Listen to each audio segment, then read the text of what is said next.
我覺得你幾可愛，諗住認識你。即係咁啱諗住揾我個 friend 啦。我覺得你幾可愛，諗住認識你咯。係啊，你係諗住揾 friend 定？啱啱送咗個 friend 哦，咁你而家係翻屋企？哦，我咁啱約咗個 friend，諗住喺度食嘢咯。你覺得呢度有咩好食呢度？我唔知喎，比較 No bones. 即係你自己本身唔係呢區。我哋諗住係試下啲可能辣啲嘅嘢咯。你諗住即係你係同我 friend 去補習嚟嘅？喺度行下㗎。好啊，不如我哋交換個 IG。你係讀睇唔出，我自己係Year One。邊個？哦，好啊。Hello，即係咁啱諗住揾我 friend，我覺得你打扮得幾有型，諗住認識你咯。你哋嚇？即係咁啱諗住揾我 friend，我覺得你打扮得幾有型，諗住認識你咯。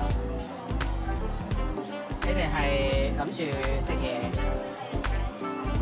哦，因為我見你哋都打扮得幾 fashion，即係你哋係讀中學定咩？睇唔出。我自己係讀 Year One 咯。即係嚇？係啊係。你哋係中睇唔出，因為你打扮得幾成熟。我知係有啲突然，即係嚇親你嘅。冇諗住交換我 IG。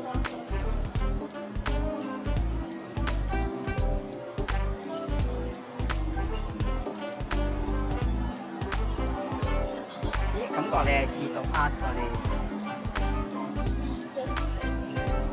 我自己係讀商科。哦，你同佢都係讀 Art。我讀大學。哦。但係你哋畢業會唔會諗住染頭髮？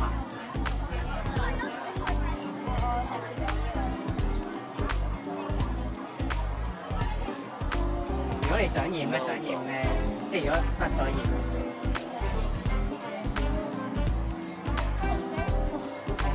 都幾酷喎，綠色。即係我自己係染咗呢隻色。你哋諗都唔到啦。我加你嗰個。係咁，我揾個